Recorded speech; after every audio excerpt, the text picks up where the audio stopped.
the new rules of dating. According to the Globe, diet is the latest deal breaker for many budding couples. Not talking about those of us trying to cut back on a little. The categories they lay out include vegetarians, vegans, gluten-free, kosher, paleo, flexitarian. No, I didn't make that up, by the way. It's apparently a real thing, and there are too many more to list. Apparently, people are ending relationships on a regular basis or not even beginning them because their partner does not adhere to the same dietary guidelines. So at lunch today, we headed out to Newbury Street to see how people there felt about all this and whether they'd ever call it quits over food. If I really like it, then we'll work it out. I mean, I guess if you really love the person, it doesn't really matter. I might pass some judgment, but it's nothing I don't think I can get over. Everybody should eat everything and be tolerant of each other's preferences. Variety is the spice of life. I would start eating whatever she's eating. Oh, we didn't say anything about vegetarianism. No, if it's a vegetarian, it's done. That's it. It's through. We're through.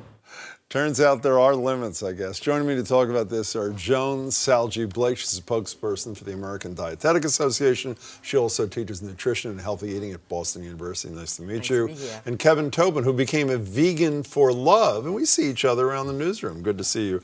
Kevin, so can we start? I have a hard time believing this. So many of us understand if there's a religious divide or a political divide, okay, it can be fatal to a relationship. But food, they say 20% of vegans have ended relationships because of the food. Do you buy this or no? Listen, someone that's been in a long-term successful relationship, the one word is compromise.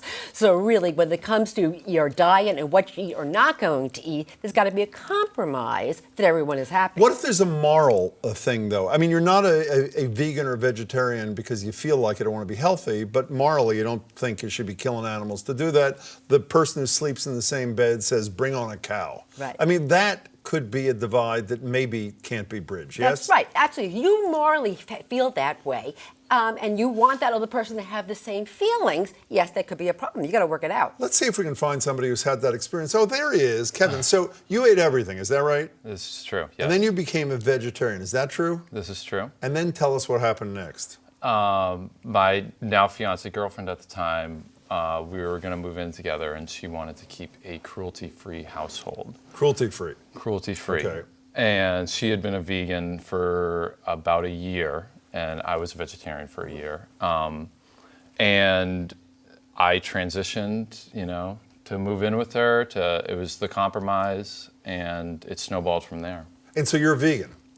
100%. In a cruelty-free household? In a very cruelty-free household. So was this one of these things where, I don't mean to pry in your relationship, it's either do this or don't move in? Well, I didn't want it to get to that, so I decided to, just But it go might with have been. It could have definitely been a deal breaker down the line. So do you see that? You were talking about compromise a minute ago, Ms. Nutritionist. Do you see that as compromise, or do you see that as capitulation? Well, the question I asked, are you happy that you made this? Are you happy with this type of eating plan? I'm happier now than I was then, for sure. That's a really good. But when you read, I looked up that glutenfreesingles.com, veggiedates.org, sameplate.com. I mean, I'm so glad you're laughing. I mean, is this not?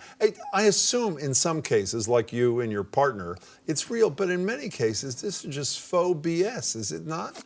I mean, there's a difference between people who have a plant-based diet, and that's people who just eat plants, but they'll wear leather belts, leather shoes, wool, and it's not cruelty-free. It's not cruelty-free. So when you have someone who's a vegan, it's not only a diet, it's a philosophy, it's a moral code, it's a political movement. Okay, so forget your partner for a second. How about friends? This weekend, I want you to come to my house. We're grilling burgers. The two of you coming? Yeah, but we're bringing our own stuff. So you bring your own thing. Okay, so let's cut to the chase here. Can a vegan and a meat eater ever find love, or is this is just a bridge too far? I practically know a couple that are just doing quite dandy about that. And how do they do that? When they're together, they honor the other person's thing? How do they do that? They work it out at dinner. Really, when you look at a large amount of the food groups, grains, fruits, vegetables, neutral.